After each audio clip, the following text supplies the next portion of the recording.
तर आता मी कुठं चालले आहे चला मी ते तुम्हाला पुढे सांग.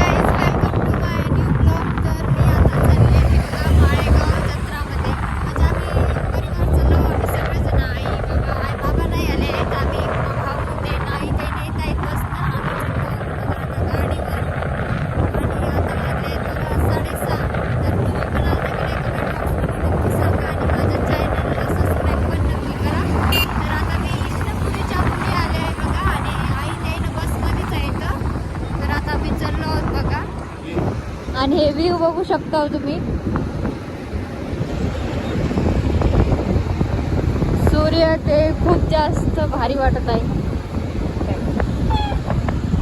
सूर्यात काय तिथं काय झालं. आणि इकडं थंडी पण खूप जास्त आहे बघा. आता तर 6:30 वाजले आहेत तर एवढी थंडी आहे. आणि 10-11 वाजता किती जास्त थंडी वाजते की.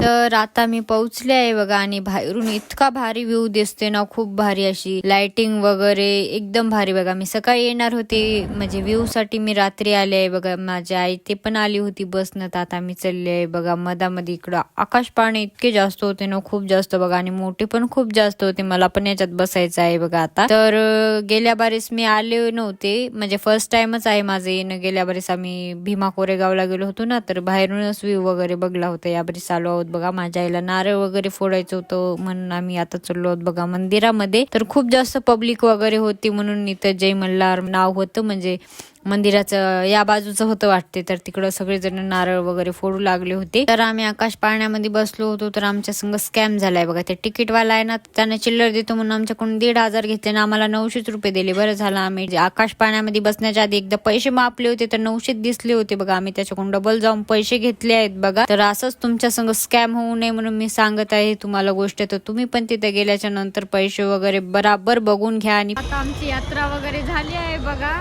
आणि आम्ही खूप जास्त एन्जॉय केलंय. तुम्ही पण ब्लॉग नक्की बघा. तर आता मी चालले आहे बघा घरी, म्हणजे 10 वाजत आहेत बघा आता. तर आम्ही निघालो आहोत. आम्ही तिकडं म्हणजे सगळं फिरलो की नाही की मला पण माहित नाही. तर आता हे बघा. तर चला तुम्हाला नेक्स्ट ब्लॉग मध्ये भेटते. तोपर्यंत बाय. चॅनलला सबस्क्राईब पण नक्की.